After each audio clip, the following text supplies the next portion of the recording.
ഇപ്പൊ ഇതുവരെ ഒരു പെയിന്റിങ് ലൈഫിലാണെങ്കിലും പേഴ്സണൽ ലൈഫിലാണെങ്കിലും ഇതുവരെ എത്തിയതിൽ ഏറ്റവും ഫേസ് ചെയ്തൊരു ചാലഞ്ച് ഏതാണ്? അങ്ങനെയൊക്കെ ചോദിച്ചു കഴിഞ്ഞാൽ ആർട്ടിസ്റ്റിക് ഫീൽഡിൽ നല്ലപോലെ ചലഞ്ച് ഉണ്ടായിട്ടുണ്ട്. കാരണം അച്ഛനുണ്ടെങ്കിൽ കൂടുതൽ സപ്പോർട്ടീവ് ആയിരിക്കും. അമ്മയ്ക്ക് കലകളോട് അത്ര എന്താ കല അങ്ങനെ അത്ര ഒരു ഇതില്ല. അമ്മ ഫാമിലി ലൈഫ് നോക്കുന്ന, കുട്ടിയുടെ കാര്യം നോക്കുന്ന അങ്ങനത്തെ ഒരു ഇതാണ്. പിന്നെ അച്ഛൻ എന്ന് പറഞ്ഞു കഴിഞ്ഞാൽ ഫുൾ ആർട്ട് പരമായിട്ട് എല്ലാം ക്രാഫ്റ്റ് വർക്കുകൾ എല്ലാം ചെയ്യുമായിരുന്നു. ചിരട്ടയൊക്കെ കിട്ടിക്കഴിഞ്ഞാൽ അതൊക്കെ ചെയ്യുമായിരുന്നു. അപ്പൊ അച്ഛനുണ്ടായിരുന്നെങ്കിൽ ഒരു പക്ഷെ ഇവിടെ ഒന്നും ആയില്ല, വേറെ എവിടെയെങ്കിലും നിൽക്കേണ്ട ഉണ്ട്. നമ്മള് സമയം കണ്ടെത്തണമല്ലോ, എല്ലാത്തിലും ടൈം കൊടുക്കണമല്ലോ. കുട്ടികൾക്ക് ടൈം, വീട്ടിലെ ടൈം, വീട്ടുകാര്യങ്ങള്, പുറത്തുനിന്നാണെങ്കിലും എല്ലാത്തിനും ഓടണം. ലൈക്ക് ഇപ്പൊ ഫാമിലി ലൈക്ക് കുടുംബിനി ആയതുകൊണ്ട് കുറെ ആഗ്രഹങ്ങളോ അല്ലെങ്കിൽ കുറെ കാര്യം നേടാൻ പറ്റാണ്ടാവുന്നു എന്നൊക്കെ തോന്നിയിട്ടുണ്ട്. ഫാമിലി ലൈഫിൽ അങ്ങനെ തോന്നിയിട്ടുണ്ട്. പക്ഷേ എന്നാലും അതിന്റെ ഇടയിൽ എങ്ങനെയെങ്കിലും ചെറിയ സമയം കണ്ടെത്തി നമ്മള് കിട്ടുന്ന ടൈമിലൊക്കെ ചെയ്യുമായിരുന്നു. രാത്രി പിന്നെ അതാരും അങ്ങനെ പുറത്തേക്ക് അറിയോ അല്ലെങ്കിൽ വീട്ടിലുള്ളവരെ അറിയോ ഒന്നും അറിയത്തില്ല. ഇപ്പൊ ഞാൻ എൻ്റെ ഒരു എക്സിബിഷൻ അല്ല, ഞാനൊരു 2021 പെരുമ്പാവൂരുള്ള ഡീക്കൻ ടോണി ഫാദറിന്റെ കീഴില് പുള്ളി ഒരു ചടങ്ങ് നടത്തിയിരുന്നു ഇവിടെ ആലുവയില്.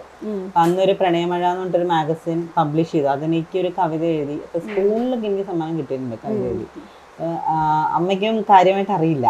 അച്ഛന് പണ്ട് അറിയുമായിരുന്നു, ഇങ്ങനെ എഴുതുമ്പോ എന്തെങ്കിലുമൊക്കെ ഇങ്ങനെ പറയുകയൊക്കെ ചെയ്യുമായിരുന്നു. അപ്പൊ ചെറുതിലേ ഞാനിങ്ങനെ ബാലഭൂമി അതിനകത്ത് എന്തെങ്കിലുമൊക്കെ അയച്ചിരുമ്പോൾ നമ്മളുടെ ഒന്നും വില എടുക്കില്ലല്ലോ, കുട്ടികൾ എഴുതുന്നല്ലേ ആ ഒരു രീതിയിൽ. അത് പിന്നെ സ്കൂൾ മാഗസിനിലേക്ക് കൊടുത്തു. അപ്പം എന്നോട് അവിടെ ഉണ്ടായിരുന്ന മലയാളം ടീച്ചർ ശാന്തകുമാരി എന്ന് പറഞ്ഞിട്ട് മിസ്സായിരുന്നു +2. അപ്പം മാം പറഞ്ഞു എഴുതണം, നന്നായിട്ട് എഴുതാൻ പറ്റും എന്ന് പറഞ്ഞു. പിന്നെ അത് കഴിഞ്ഞ് ഇവരുടെ ഈ മാഗസിന് വേണ്ടിയിട്ട് ഒരു കണ്ടന്റ് വന്നു, അവർ തീം തന്നിട്ട് അത് എഴുതാൻ പറഞ്ഞു.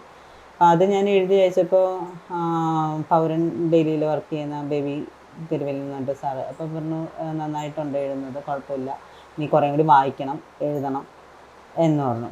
അങ്ങനെ പിന്നെ അതിലേക്ക് കുറേ ഫോക്കസ് ചെയ്തു. അതിൻ്റെ ഇടയിൽ ഇപ്പം ഈ 2025 മെഗാ പെൻ സ്റ്റാറിൻ്റെ അവാർഡ് എഴുത്തില്ല ആദ്യമായിട്ടൊരു ഇംഗ്ലീഷ് കവിത എഴുതി. അത് അയച്ചിട്ട് വലിയ പ്രതീക്ഷയൊന്നും ഉണ്ടായില്ല. ഡിസംബറിൽ ഞാൻ ഇതിനകത്തേക്ക് അയച്ചതാണ്. അപ്പം അതിന് അംഗീകാരം കിട്ടി. അങ്ങനെ പാൻ ഇന്ത്യ റൈറ്റേഴ്സിന്റെ ടോപ്പ് ലിസ്റ്റ്.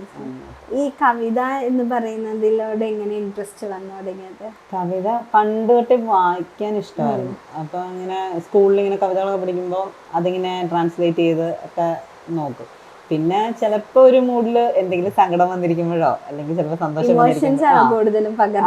അങ്ങനെ സന്തോഷം വന്നിരിക്കുമ്പോഴോ അല്ലെങ്കിൽ നമ്മുടെ ലൈഫിൽ എന്തെങ്കിലും ഒരു ഇതൊക്കെ വന്ന് നമ്മളിരിക്കും, പെട്ടെന്ന് എന്തെങ്കിലുമൊക്കെ നമ്മുടെ ലൈഫിൽ ഇപ്പോൾ കൂടുതൽ ഫ്രണ്ട്സ് ആണെങ്കിലും അവരൊക്കെ ചിലപ്പോൾ മിസ് ചെയ്യും. അങ്ങനെയൊക്കെ ഒരു അവസ്ഥ വരുമ്പോൾ പെട്ടെന്ന് രണ്ടുപേരെ കുറിച്ച് വയ്ക്കുക, അത്രേ ഉള്ളൂ. പെയിന്റിങ്സിൽ ഇമോഷൻസ് വരുത്താൻ നോക്കാറുണ്ട്? ഇല്ല, പെയിന്റിങ്സിൽ അങ്ങനെ ചെയ്തിട്ടില്ല. ഏറ്റവും കൂടുതൽ ഇമോഷൻ കവിതയിലാണ്. ഈ ക്രാഫ്റ്റിംഗ് എങ്ങനെയായിരുന്നു? ക്രാഫ്റ്റ് നെറ്റിപ്പട്ടത്തിൻ്റെയും പിന്നെ അതിൻ്റെ തന്നെ വേറൊരു ഐഡൽ വാങ്ങിയിട്ട് അതിനകത്ത് വേറെ കുറച്ച് മിറർ വർക്കൊക്കെ വെച്ചിട്ട് ചെയ്യും. അത് ഇതുപോലെ തന്നെ ഞാൻ ഈ കുട്ടികളൊക്കെ ചെറുതായിരിക്കുന്ന ടൈമിൽ നമുക്ക് വേറെ ഒന്നും ചെയ്യാൻ പറ്റില്ലല്ലോ.